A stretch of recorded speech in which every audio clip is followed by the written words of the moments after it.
bakit? Nasagot na ako.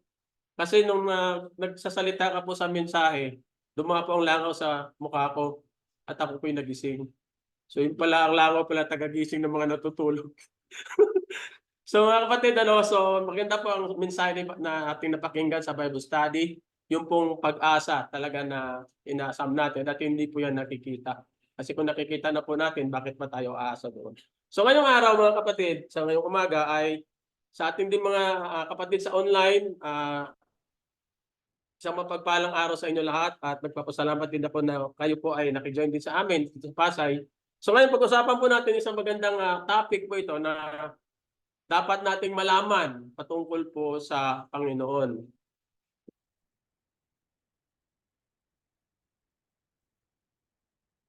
Ito po yung nakasulat sa libro ng Ecclesiastes. Alam niyo po, ang Ecclesiastes ay ito po yung libro na isinulat po, sa mga scholar, sinulat ni Solomon, na ito po yung naglalarawan ng buhay ng tao in the absence of God. Kung gusto niyo malaman anong magiging buhay mo na walang Diyos, basahin mo ang Ecclesiastes. Doon mo makikita, sapagkat in-illustrate ni Solomon, ng writer, yung buhay mo kung ikay wala sa Diyos. At doon niya lahat na sinabi niya sa una-una niyang bersikulo, sabi niya, kabuluhan ng mga kabuluhan, lahat walang kabuluhan. So although na ang Ecclesiastes ay naisulat na patungkol po sa buhay ng tao na walang Diyos, nagbigay din po ang tagasulat ng mga paraan. Paano ka mabuhay ng sa liwanag sa maikling buhay na ito na walang kabuluhan na nandito sa sanlibutan. So po, so ngayong araw pag-usapan po natin yung sa chapter 12. Ito po ay sabi dito sa introduction natin, ang Ecclesiastes ay 12 ay ang huling kabanata ng aklat ng Ecclesiastes na iniugnay kay Haring Solomon. Sa kabanatang ito, sinasalamin na may akda ang mga sumusunod. Ang una po, ang hindi maiwasang katotohanan ng pagtanda. So ito po yung una, no? Na ang pagtanda illustrate dan sa chapter na ito, ang hindi maiwasang katotohanan ng pagtanda. Sino ba sa atin dito ang may yung si Adeline, naalala si Adeline? Hindi siya tumatanda. Mayroong pelikulang gano'n eh. Walang Adeline sa atin dito eh. 'Di ba? Darating na tayo po'y tatanda. Yung pangalawa, ang panandali ang kalikasan ng buhay. Sabi nga nila, life is short. So therefore, be merry, for tomorrow you die. Sabi nga ni Father Sanbar kanina, dahil sila naniniwala na ang buhay ay nandito lang sa mundong ito. At wala nang kasunod niya. So yun po, maikli lang yan. Sabi nga ni Father Sanbar yung hope na natin ay hindi pwedeng maitumbas doon sa glory na makuha natin kapiling ang Panginoon. So maikli lang talaga. Ang pangatlo ay yung kahalagahan ng pag-alaala sa may lalang. So yun po yung major content nitong chapter na ito na atin pong isa-isahin. Total, sabi nga kanina matindi ang persecution noon no? At dapat ang pagsamba mo mahalaga. So pwede tayong mag-extend ng 3 oras. So total, wala naman 2 hours, maikli yan. Ang rest day nga, sabi nila, 24 hours 1 day at 7. So minsan, naginigay natin, 2 oras lang So, titingnan po natin, pero joke lang yung 3 oras, baka seryosohin yan. So, madali lang ito mga kapatid. So, dito, ang kabanata ay nagtatapos sa mga tema na ipinakilala sa naunang bahagi ng aklat, nagbibigay ng payo kung paano mamuhay sa liwanag ng kaiklian ng buhay. So ito po yung ating pag-uusapan ng mga tema dito sa ang mga bahagi. So, sa una-una, sa 12:1, ang sabi niya, remember now thy Creator in the days of thy youth, while the evil days come not, nor the years draw nigh, when thou shalt say, I have no pleasure in them. Pasensya na ako, nilalamig ako sa aircon. So dito na kapatid, sabi niya, alalahanin mo ang iyong manlalalang ng iyong kabataan. So dapat, bata pa lang dito, ang payo niya, alalahanin mo na. Sabi niya, ang kabanata ay nagsisimula sa isang payo na alalahanin ang iyong manlalang sa mga araw ng iyong kabataan. Ito ay naglalarawan sa proseso ng pagtanda At ang physical na pagkabulok nakaakibat nito. So alam naman natin yung kabulukan ng ating physical, alam na natin ang reason niyan. Hindi na natin isa-isahin dahil po yan sa kasalanan, ano? Kasi kung walang kasalanan, hindi naging ganito ang buhay natin, ano po?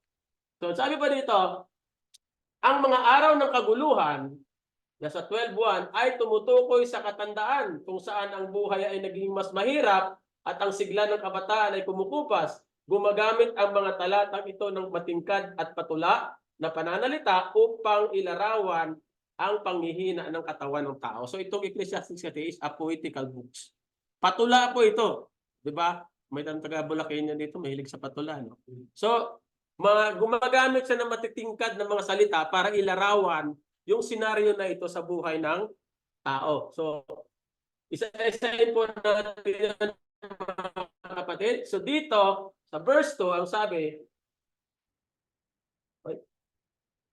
ang sabi niya, bago ang araw at ang liwanag at ang buwan at ang mga bituin ay magdilim at ang mga alapaap ay magsibalik sa pagkatapos ng ulan. So dito, nakikita natin ang larawan niya, patula, ano? Pag binasa mo, parang ano doon? Parang malalim siya, di ba? Kasi nga patula. Ang point kasi ay nagbibigay siya ng mga matitingkad na mga salita, pero meron siyang pinalil na larawan na katotohanan sa isang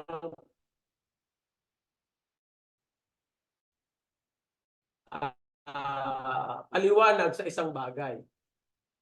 So dito, makikita natin liwanag, yun po ay prime of life extinguished. Ito yung lahat natin may buhay na may prime, di ba? Kaya sa boxing, may prime. Si Saudi Santor may prime din sa pagiging weightlifting.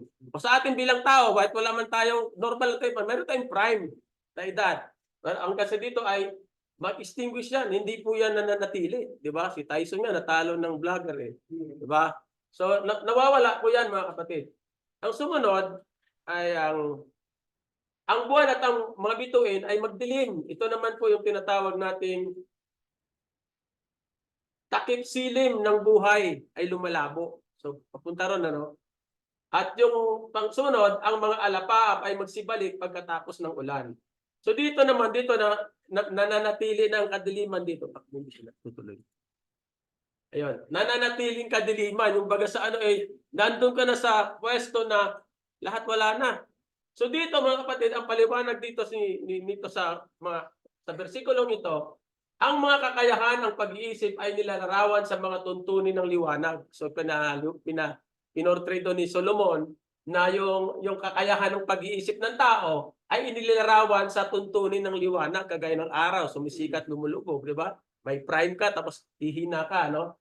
Sabi doon, ang isip kasama ang mga kapangyarihan nito sa pangangatuwiran, memorya at imahinasyon na nagsisimulang maglaho na tulad ng pagkakupas ng liwanag ng araw.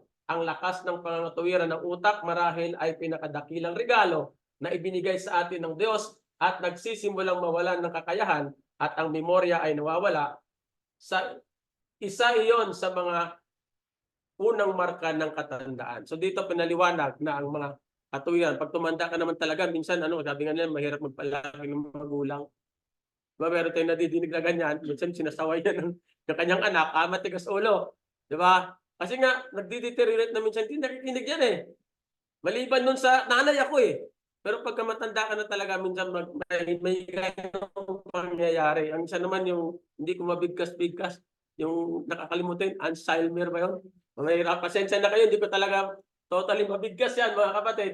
At naglalaho yung memorya mo. Naging forgetful ka na, yung lakas ng pangatuwiran mo nababago. Yun yung realidad ng buhay, di ba? Pero makatinasabi dito na ang utak, ang pangatuwiran ng utak, isang napakadakilang regalo ng Diyos sa tao. Bakit?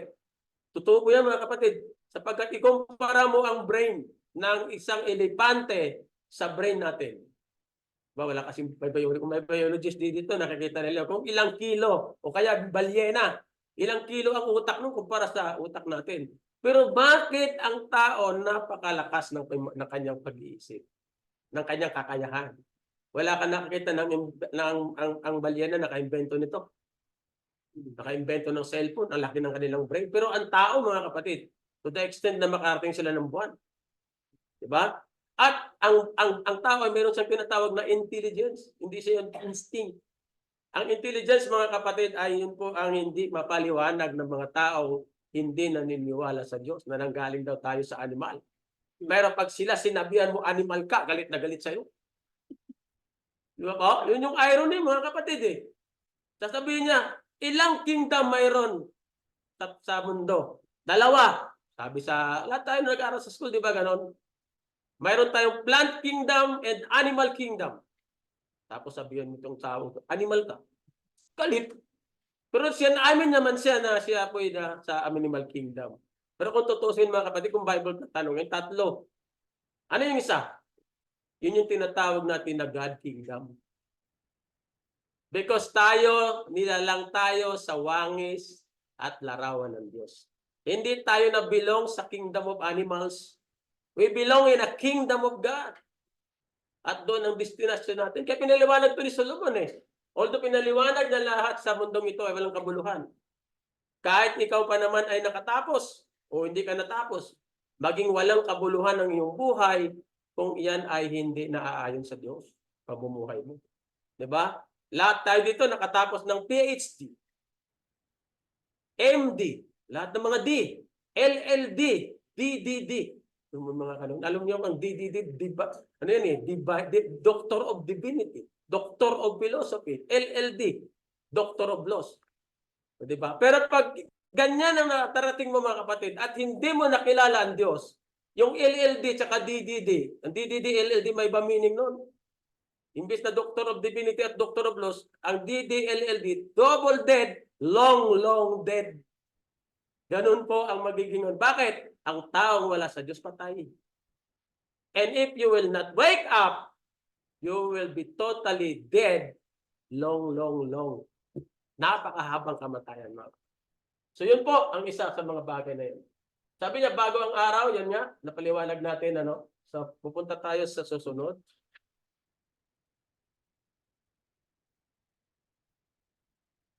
Sa verse 3, ang sabi dito sa verse 3, sa kaarawan ng mga tagapag-ingat ng bahay ay manginginig, at ang mga malakas na lalaki ay mapayukod, at ang mga mangigigiling ay mga lilikat, sapagkat sila'y kaunti, at yaong nagsisidungaw sa mga dungawan ay mga sisilaw. So yun po nakalagay sa verse 3. No? So isa-isahin natin ang mga bagay na nandirito. Ang sabi dyan, ang mga taga-ingat ng bahay ay manginginig.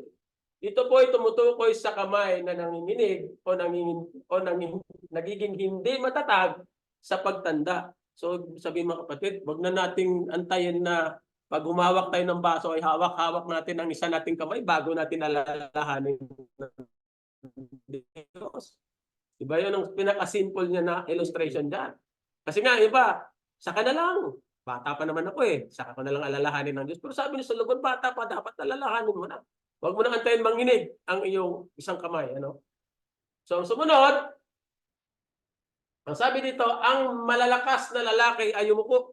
Ito ay tumutukoy sa pagkawala ng lakas at postura habang tumatanda ang isang tao. Ganun. Postura nawawala na, kaya yumulukod na yung mga malalakas na lalaki. So, antayin mo pa bang masakit na yung mga buto-buto natin? Buti may Chiron na ngayon, At least kahit pa paano, mayroong solusyon, ano? Pero mga kapatid, huwag na natin antayin. Paano kung walang father sandbar na mag-Chiron sa'yo? Eh baka, imbis na gusto mo sumambay, hindi ka na makasambay, di masakit na likod mo eh. Di ba? Kaya sabi when thou shalt say, I have no pleasure in them, wala na akong sa kanila. Kasi na masakit na eh. Gustuin mo man, di ba? Hindi mo kakayanin. Father sandbar, malayo pa yan. Kung kayo ba, may manghihilo dyan sa tabi nyo. Eh kung walang alam nyo, baka mabali ang liig mo. O di ba? So dito, mga kapatid, sa verse 3, marami itong laman ng verse 3 kaya isa-isa ko. Sabi dito, tumigil ang mga gilingan dahil kakaunti sila. Ito po'y tumutukoy sa pagkawala ng mga ipin. So, di ba? Kunti giniling, di ba? Tapos tinag-grind ng ating mga pagkain eh. Kukunti na lang sila. Sabi niya ganon. Kaya sabi, di bali na. Alalahanin ko ang Panginoon. Tsaka na lang, may isa pa naman akong ipin eh. Alalahanin ko ang Panginoon, may isa pa naman akong ipin eh. Tapos sabi niya, humirit pa. Total, may postiso naman. Antayin ko pa uli, maghihirit pa. Sabi niya, Pwede pa, kahit maging ganito na lang. At wala na talaga ang ngipin. Saka ko lang alalahanin ng aking may lalang. Di ba? Biruin mo yan, ito mahirap talaga mapit pag wala kang ipin eh. Alam mo kung bakit naman matanda na wala talagang ipin at walang denture? Ba ganun-ganun sila? Kasi nakakangawit pag walang ipin. Kaya gumaganon sila para hindi nila maramdaman ng ngawit. E paano pag kumanta ka ng praise him, praise him? Tapos ang nagbibit si Brother Bot. Sobrang bilis. Makahabol kaya ang iyong bibig? Kung doon ka pa lang ay mag-alala sa Diyos. Diba? So dapat mga kapatid, alalahanin natin. Tama yung payo eh. Dito naman, ang mga tumitingin sa bintana ay nanlalabo. Isang metapora sa lumalalang paningin. Tingnan mo yung picture natin. May salamin na napagkalaki-laki. May lente pa. O antayin mo pa bang hindi ka na makapagbasa ng Biblia bago alalahanin ng Diyos? Diba? Antayin pa ba natin na minsan di mo nakilala ka Flying Brad? Hindi mo na makilala yung ano mo? Maganda mga kapatid pero kang paningin eh. Kasi nakikita mo yung beauty of nature. Mababasa mo ng maliwanag ang mga salita ng Diyos. Diba? At hindi ka nahihirapan dahil ang iyong mga mata pagbata ka pa ay malinaw. Diba? Sumunod naman po, sa verse 4, ang sabi niya, ang mga pintuan ay sasarahan sa mga lansangan pagka ang tunog ng giling ay humihina at ang isa ay babangon sa tinig ng ibon at lahat ng mga anak na babae ng tugtugin ay mabababa. Pero pag binasa mo yan mga kapatid, pag hindi mo alamin yung mga tagang sinabi ni Solomon, hindi mo siya talagang makuha agad ang ibig niyang sabihin. So dito, sa verse na ito, ang mga pintuan ay sasarahan sa lansangan pagka ang tunog ng giling ay humihina. Ito po'y tumutukoy sa ating pandinig. Diba? Minsan mga kapatid, pag ang salita natin nami-misinterpret eh. Kagaya sa Ilonggo, pag nagsalita, papatayin talaga kita. Kala mo yung naglalambingan, yung pala, papatayan na. Mayroon naman doon, nagsisigawan. Sabi naman sa kabila, yung kapitbahay natin, lagi nag-aawayan. Ang hindi pala nila alam, may problema doon sa pandinig. Hindi man pala nag-aaway, nagmamahalan. Ngayon pasigaw lang pag nagsalita kasi hindi madinig eh. Dati ba natin mangyari ang ganda na magsisigawan pa tayo, hindi natin makakarinig, saka natin alalahanin ng Diyos? Saka natin ibigay ang buhay natin sa Diyos? Dapat natin antayin yun mga kapatid sapagkat mahirap talaga mga kapatid. Kaya napasalamat tayo na may sumulat nito na nagbigay sa atin ng paalala. Ang isang babangon sa tinig ng ibon, kakayahang matulog, wala nang mahimbing na pagtulog. Di ba? Pag matanda ka na, talagang ano eh.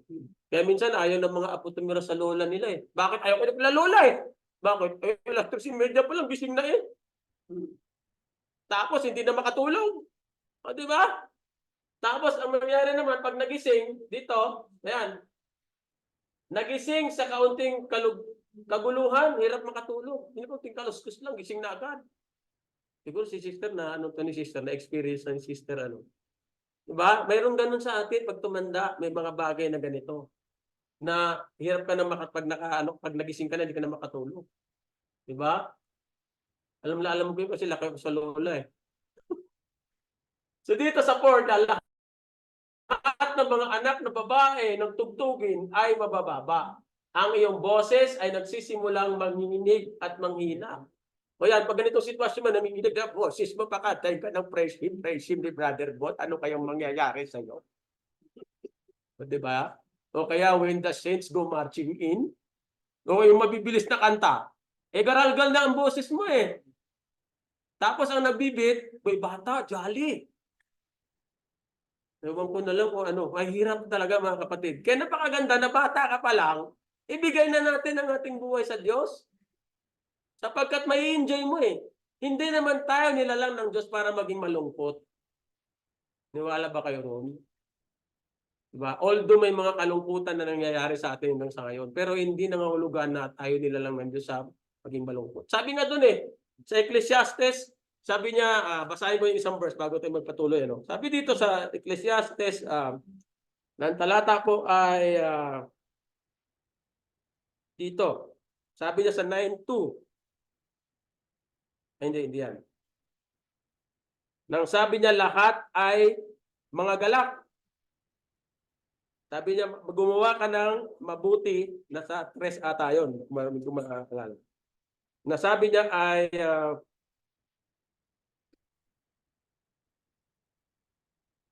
nang sabi niya, ang kailangan mong gawin ay magalak ka at gumawa ka ng mabuti habang ikay nabubuhay.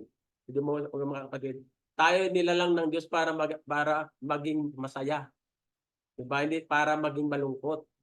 Ngunit mga kapatid, sa mundong ito, ang kasayahan dapat naaayon yun sa kabutihan. May mga tao kasi nasisiyahan sa masama eh. Pero hindi tayo nilalang ng Diyos para maging malungkot. So wag natin antayin ng boses natin ay manginginig na. At hindi na natin kayang kumanta ng gusto nating kanta. Gusto pa nating haranayan ng ating mahal sa buhay, hindi na tayo nakakanta kasi nga garalgal na ang boses natin. Paano pa natin awitan ng Diyos kung hindi na tayo kumbaga sa Ilonggo pa, hindi na maka-isrot. Mayroon ditong mga Ilonggo, no? Hindi maka-isrot, ibig sabihin, wala nang kakayanan gumawa ng mga bagay na. Ganun. Sa sunod po ay yung chapter 5, ito naman po ang tinatawag natin, o sila ay mga takot sa mataas at mga kakilabutan ay mapasadaan at ang mga puno ng alamendro ay mamumulaklak at ang mga balang ay magiging basan at ang mga pita ng mga manglulupaypay sapagkat ang tao ay pumapanaw sa kanyang malaong tahanan at ang mga tagapagtanangis ay nagsisigala sa mga dagat. So dito po naman sa pangyayari ito mga kapatid, oo sila mga takot sa mataas, ito yung fear of falling. Sa mga matatanda, natatakot din sa mga tataas eh. Takot mahulog, takot matumba. So sumunod po ay yung ang mga kakilabot ay mapasadaan. So yung tinatawag natin a fear of attack. Diba? So nangyayari yan sa mga matatanda. Sumunod po ay dito sa chapter 5, sa verse 5, ang mga puno ng alamendro ay mamumulaklak. Ito po yung loss of hair and the change of white, gray, or gray hair. Ito na po yung mamumulaklak ang alamendro. Ganito na. O di ba, makantayin pa nating mapanot. Kung pumuti ang ating buhok, ay puti na palang buhok ko, ay wala na palang buhok ko. Di ba? Saka ako lang, pwede na akong, pwede ko na alalahanin sigad kasi kalbo na ako eh. Maliban lang ang kalbo mo, gaya ng kalbo ni Brother Sanpan, makintab. Eh paano kung ang kalbo mo ginto? Di ba? So yan mga kapatid, dapat natin alalahanin palagi. Sabi daw, ang mga balang ay magiging pasan at ang pita na ay manglulupaypay. Ito naman ang loss of mobility. Yung sinasabi ko nga kanina, huwag mo nang antayin na hindi ka na maka-isrot o hindi ka na maka-bedridden ka na. Saka gusto ko talaga magsamba eh. Alam niyo mga kapatid, gusto ko talaga magsamba kaso lang hindi na eh.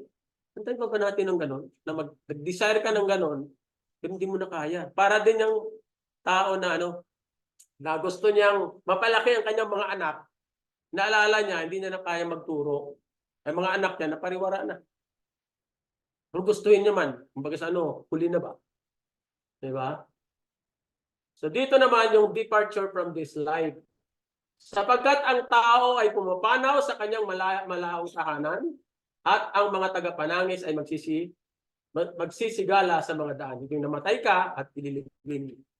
Diba? So yun po ang kaya na natin mga kapatid. Sa 6 and 7, sabi dito, bago ang panalangin pilak ay mapatid o ang mangkok na ginto ay mabasag o ang banga ay mabasag sa bukal o ang gulong ay masisira. At ang alabok ay mauwi sa lupa gaya ng una at ang diwa ay mababalik sa Diyos na nagbibigay sa kanya. Ayan, dito tayo nanggaling sa alabok. Babalik tayo sa alabok. Yun din po ang sinasabi sa Genesis 3:19. Sa pawis ng iyong mukha ay kakain ka ng tinapay hanggang sa ikaw ay mauwi sa lupa sapagkat diyan ka kinuha, sapagkat ikaw ay alabok at sa alabok ka uuwi. Sabi rin ni Job, tanang laman ay mamamatay na magkakasama at ang tao ay magbabalik uli sa alabok. So galing tayo sa alabok, babalik din tayo sa alabok, mga kapatid. So yan ang picture natin, nakita natin, ito po yung stages of human life. Babae ka man o lalaki, galing dito sa baby hanggang sa dun sa pagtanda. So sabi dito, binibigyan din ang talata ang kahalagahan ng pag-alaala sa Diyos habang ang isa ay bata at malakas bago magsimula ang pisikal na panghina. Ang idea ay ang oras o pangkumilos at mamuhay para sa Diyos ay sa panahon ng lakas ng kabataan, hindi pagkatapos maging mabigat ang buhay. Diba? Ganun dapat eh. So kunyari dito, dapat dito pa lang, Naalala na ng tao ang Diyos. Kabataan to eh. Kaya ang magulang may malaki pong bahagi sa pagpalaki ng bata. Tandaan nyo, sabi ng Diyos sa Genesis 1:26, ang gusto niya, malalang ang tao sa kanyang sariling wangis at larawan. At ang tao, binigyan ng Diyos ng kapangyarihan gumawa ng isa pang tao through procreation. Hindi naman isa-isa kumukuha ng Diyos sa alabok eh. Binigyan niya ang lalaki at babae na may kapasidad na gumawa uli ng isang tao, na yung tao na yon dapat malalang sa wangis at imahe ng Diyos. Kaya nga mga kapatid, ang magulang hindi basta-bastang ano yan. Hindi lang basta-basta na mag-provide ka ng education nila na maging DDD-LLD sila. O kaya pakainin mo ng masasarap. Diba? Yan po'y katungkulan ng magulang para palakihin. Kaya kung dapat dito pa lang, pinapalaki na, tinuturuan na ng magulang ang mga bata. Ganyan din ang sinabi, para po sila pag lumaki, hanggang sa sila'y tumanda, yan pong sinasabi sa Proverbs 22:6. Turuan mo ang bata sa daan na dapat niyang lakaran at pagka tumanda man siya ay hindi niya hihiwalayan. Diba? So napakalaki ng role ng isang magulang. Sapagkat pag ang ating mga bata, mga anak natin ay walang pundasyon sa bahay, paglabas nun, diba? Environment ang kalaban. Diba? At hindi mo na sila hawak. Pagka yan ay nakasalamuha sa ibang tao at mayroon silang narinig na turo na hindi na narinig sa bahay at naituro sa kanya, hindi ko ata nadig sa tatay ko yan eh. Mukhang tama ka, Brad. Diba?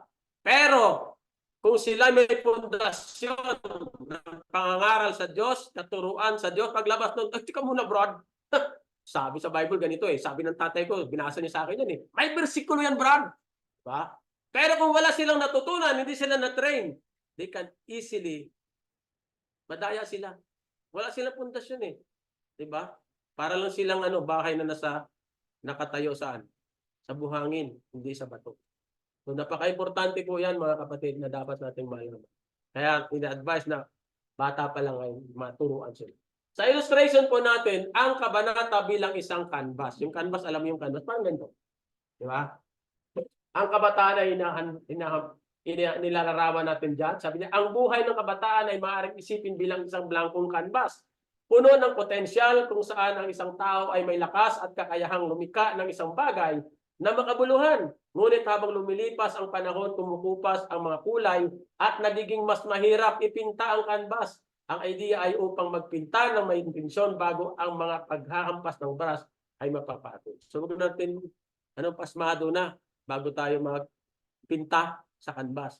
Bago natin pipinta ang ating buhay sa mundong ito, dapat nating gawin yan habang malakas pa ang ating kamay sa pagpipinta. Diba? Dapat ipinta na natin yung mga buhay natin habang tayo bata pa. Yun po ang mensahe na gustong ipahiwatig niya. So, ngayon mga kapatid, kung nakita yung tumatakbo na yan, yun po yung mga bagay na dumadaan sa buhay natin. Nang tayo po'y nilalang mula sa alabok at tayo po'y babalik sa alabok. Diba? Ano ang sabi ni Solomon? Ang payo niya sa atin. Sabi niya sa 12, let us hear the conclusion of the whole matter. Fear God and keep His commandments, for this is the whole of men. Yan po ang kabuuan ng tao. Yung pagkatakot sa Diyos at sumunod sa kanyang mga utos.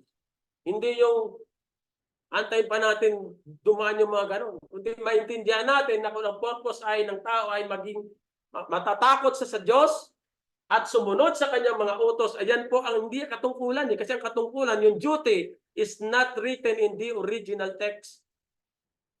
Diba? Ang duty, dinagdag yun ng mga translator para sana makatulong na intindihin ang problema na wala sa tamang punto ng writer ng Biblia ang sinasabi niya. Kaya inalis ko eh. Diba?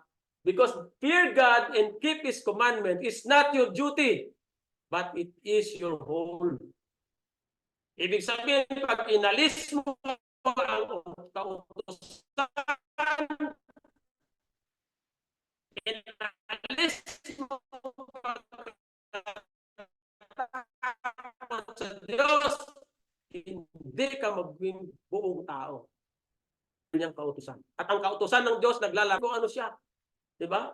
ang commandments ay nabuo sa pag-ibig. Kaya tingnan mo, dahil ang pundasyon ng pag-ibig at ang Diyos pag-ibig, nagkasala ang tao nangyari.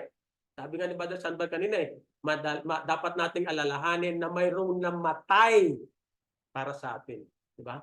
At hindi tayo ang ipinako sa krus para sa ating mga kasalanan. Mayroong isa na walang kasalanan na siya po ang nagbayad ng ating mga kasalanan. Kaya fear God and keep His commandment is the whole of man. Pag inalis mo yan, lipat ka na sa animal kingdom. Doon ka na bilong. Diba? Pag ang tao walang kautusan ng Diyos, hindi natatakot sa Diyos, they act.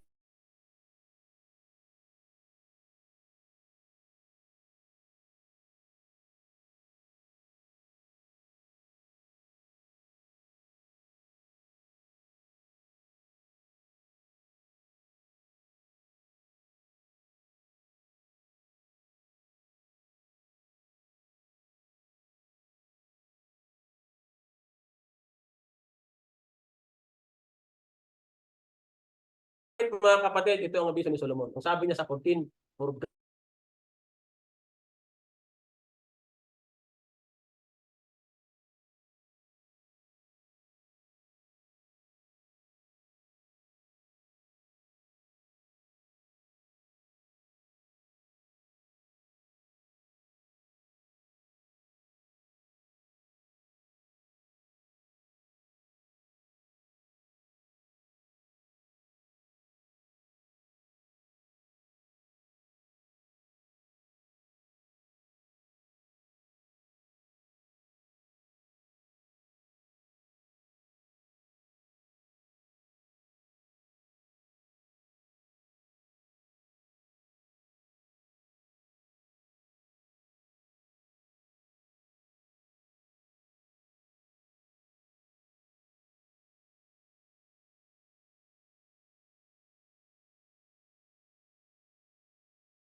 Thank you, Brother Gary, for the lesson.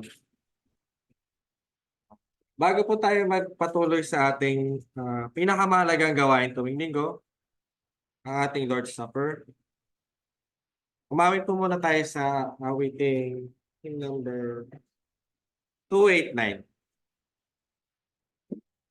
At pangungunahan po tayo ni Brother Nordy para sa ating Lord's Supper.